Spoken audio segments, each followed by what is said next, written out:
আসসালামু আলাইকুম ভিউয়ার্স, কেমন আছেন সবাই? আজকে আপনাদেরকে আমি একটি চিকেন ফ্রাই করে দেখাবো। চাইনিজ রেস্টুরেন্ট স্টাইলে চিকেন ফ্রাইটি খুবই মজার হয়। আমি এভাবে করে থাকি, আপনারা ট্রাই করে দেখতে পারেন। এর জন্য আমি কিছু পরিমাণ চিকেন নিয়ে নিয়েছি এবং এর মধ্যে লেবু রস দিয়ে আর সামান্য একটু লবণ দিয়ে ভালো করে মেখে নিব। এরপরে এর মধ্যে দিয়ে দিচ্ছি রসুন বাটা, আদা বাটা,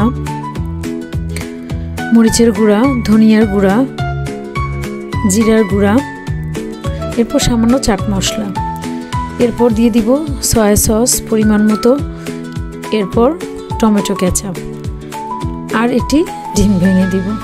এরপর এটাকে ভালো করে ম্যারিনেট করে নিব। চিকেনটাকে ভালোভাবে ম্যারিনেট করে 10 মিনিটের জন্য রেস্টে রেখে দিব। চাইলে আপনারা আধা ঘন্টা 1 ঘন্টা হলে খুব ভালো হয়। আপনারা এটাকে আরও বেশিও রাখতে পারেন। এরপর আমি কিছু পরিমাণ ময়দা নিয়ে নিয়েছি এবং এর মধ্যে দিয়ে দিচ্ছি মরিচের গুঁড়ো। মরিচের গুঁড়োটা ময়দার সাথে ভালো করে মিশিয়ে নিব। এটা নিয়ে নিয়েছি আমি চিকেনটাকে কোটিং করে নেওয়ার জন্য। আর নিয়ে নিচ্ছি একটা ডিমটাকে ভালো করে ফেটে নিব। এরপর চিকেনটাকে ফার্স্টে ময়দার ভিতরে কোট করে নিব, এরপর আবার ডিমে চুবিয়ে নিব, ডিম থেকে আবার ময়দাতে কোট করে নিব। এভাবে করে আমি চিকেনগুলোকে ভালোভাবে কোটিং করে নিব। আমার চিকেনগুলো কোট করা হয়ে গেছে। এরপর আমি এগুলোকে ভেজে নিব। এরপর একটা ফ্রাই প্যানে আমি তেল নিয়ে নিলাম। তেল গরম হওয়ার পর আমি এখানে দিয়ে দিলাম চিকেন ফ্রাইগুলো।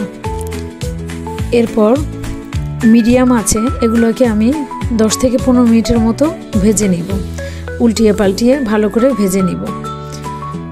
এভাবে চিকেন ফ্রাই করলে এই চিকেন ফ্রাইটা বাচ্চারা বড় সবাই পছন্দ করে। এটা আপনি ফ্রাইড রাইসের সাথেও পরিবেশন করতে পারবেন, আর পোলাও, খিচুড়ি এগুলোর সাথেও খেতে খুব ভালো লাগবে।